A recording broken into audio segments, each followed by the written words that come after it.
Hello lovely people, ఎలా ఉన్నారు అందరూ? ఇవాళ నేను మీకు నవరాత్రి స్పెషల్ సిరీస్ స్టార్ట్ చేశానండి.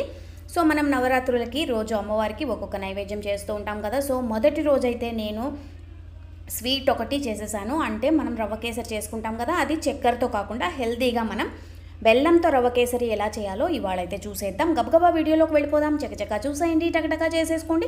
మీకు కనుక నా వీడియోస్ యూస్ఫుల్గా ఉంటే తప్పకుండా నా ఛానల్కి సబ్స్క్రైబ్ చేసుకోండి.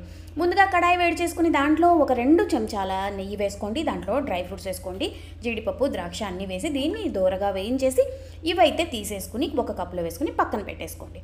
సో ఇప్పుడు అదే బాణట్లో ఉన్న నేతిని అలాగే ఉంచేసి మనం దీంట్లో 1 కప్పు రవ్వ అయితే తీసుకుంటున్నాం. 1 కప్పు రవ్వని దీంట్లో బాగా మంచిగా దోరగా వేగాలండి. ఈ రవ్వ పచ్చివాసన పోయి చక్కగా ఈ నేతిలో ఆ ఫ్లేవర్ అంతా బాగా దానికి పట్టి ఈ రవ్వ మనం వేయించుకోవాలి. సిమ్లో పెట్టి ఒక 2 నుంచి 3 నిమిషాలు అయితే చక్కగా వేయించుకోండి. వేయించుకున్న తర్వాత మనం ఏ కప్పుతో అయితే రవ్వ తీసుకున్నామో అదే కప్పుతో 2 కప్పుల నీళ్ళు అయితే దీంట్లో పోస్తున్నాం. మీరు కావాలంటే గోధుమ రవ్వతో కూడా చేసుకోవచ్చు. దానికైతే 3 కప్పుల నీళ్లు పోసుకోండి. ఇప్పుడు నేను బాంబే రవ్వ తీసుకున్నాను, దీనికైతే 2 కప్పుల నీళ్ళు సరిపోతాయి. సో మనం నీళ్లు పోసాక ఇవి బాగా తెరలాక మనం సిమ్లో పెట్టి ఈ రవ్వ మొత్తం బాగా చక్కగా ఉడికేంత వరకు దీన్నైతే అలా వదిలేద్దాం. చూసారా, ఇప్పుడు ఈ రవ్వ బాగా దగ్గర పడిపోయింది, చక్కగా ఉడికిపోయింది. ఇంకొక 2 నిమిషాలకైతే ఇంకా బాగా దగ్గర పడిపోతుందండి. ఇది బాంబే రవ్వ కాబట్టి 2-3 నిమిషాల్లో ఉడికిపోతుంది. అదే గోధుమ రవ్వ అయితే మీరు మూత పెట్టి మరో 2 నిమిషాలు ఉడికించుకోండి.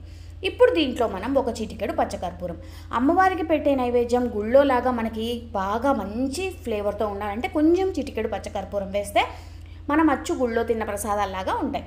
ఇప్పుడు మనం 1 కప్పు బెల్లం తురుము దీంట్లో వేసేద్దాం. బెల్లం తురుము వేశాక ఇది కొంచెం నీళ్ళగా అవుతుంది, మీరేం కంగారు పడకండి.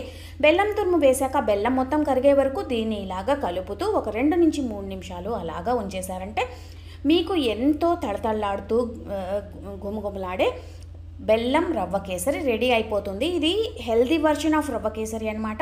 ఇది మనం ఇంకో స్పూన్ ఎక్కువ కూడా తినచ్చు, ఏమీ కాదు. సో మనం ఇది అమ్మవారికి నివేదించేదానికి రెడీ అయిపోయింది. మనం ముందుగా చేసి పెట్టుకున్న డ్రై ఫ్రూట్స్ దీనిపైన ఇలాగా అలంకరించేసుకుని ఎంజాయ్ చేయడమే. తప్పకుండా ఈ రెసిపీ ట్రై చేయండి. చాలా టేస్టీగా అయితే వచ్చింది, చాలా కమ్మగా ఉంది. ఎలా వచ్చిందో నాకైతే కమెంట్స్ పెట్టండి. మరిన్ని మంచి వీడియోస్తో కలుస్తాను. మీ విజయ్.